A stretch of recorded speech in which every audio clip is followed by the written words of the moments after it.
সূর্যকান্ত মিশ্র থেকে শুরু করে বাঘা বাঘা বামপন্থী নেতাদের এখন আর আমরা দেখতে পাচ্ছি না। মীনাক্ষী, দীপশিতা অল্প বয়সীদের নিয়ে যাচ্ছে। কোথাও মনে হচ্ছে না এটাও একটা খুব বিপজ্জনক কমিউনিস্ট পার্টি, বিশেষ করে পশ্চিমবাংলায়?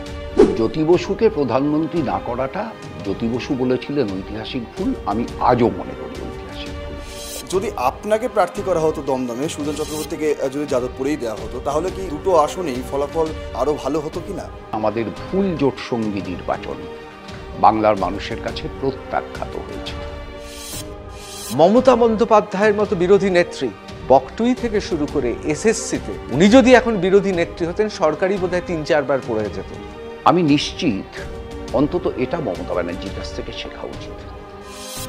বরানগর বিধানসভার এই উপনির্বাচনে আপনার প্রধান প্রতিপক্ষকে ঘাসফুল না পদ্মফুল? মমতা ব্যানার্জি ভয়ে ঠক ঠক করে কাঁপছেন।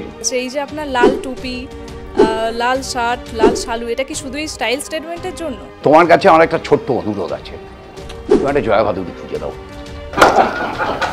অনেকে বলে রাজনীতি এখন মিনমিনেদের জন্য নয়, আপনার তো ব্যারিটন ভয়েস। জয় শ্রীরাম, জয় শ্রীরাম। বর্তমান রাজনীতি কি অনুদানের রাজনীতির জন্যই সেক্ষেত্রে বেশি জায়গা পাচ্ছে?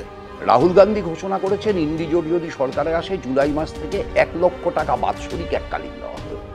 তৃণমূল কংগ্রেসের একজন এমএলএ, তার বিধবা দিদি, তার স্ত্রী, তার মেয়ে, ৩ জনের নামে লক্ষ্মীর ভান্ডার বলিয়ে রেখেছেন। আপনি নিশ্চিত তাহলে যদি ভারতীয় জনতা পার্টি বা এনডিএ বিপদে পড়ে তৃণমূল এগিয়ে আসবে? ১০০ বার।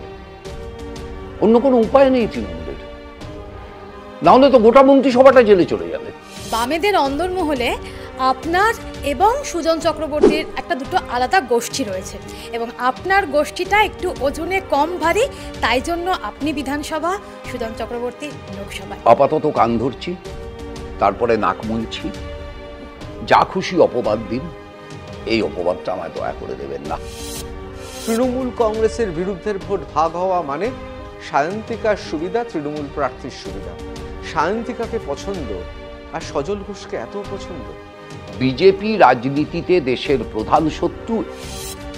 মমতা ব্যানার্জিকে প্রথম চোর বলেছেন কুণাল ঘোষ। তিনি বলেছেন সারদা থেকে সবচাইতে বেশি লাভবান মমতা ব্যানার্জি। এই বয়সে বিধানসভা নির্বাচনে বরানগরে প্রার্থী করে আপনাকে আরো উপহাসের পাত্র তৈরি করে। বরং অনেকে বলেন যে ৬০ বছর বয়সের পর নাকি যৌবন নতুন করে ফিরে আসে।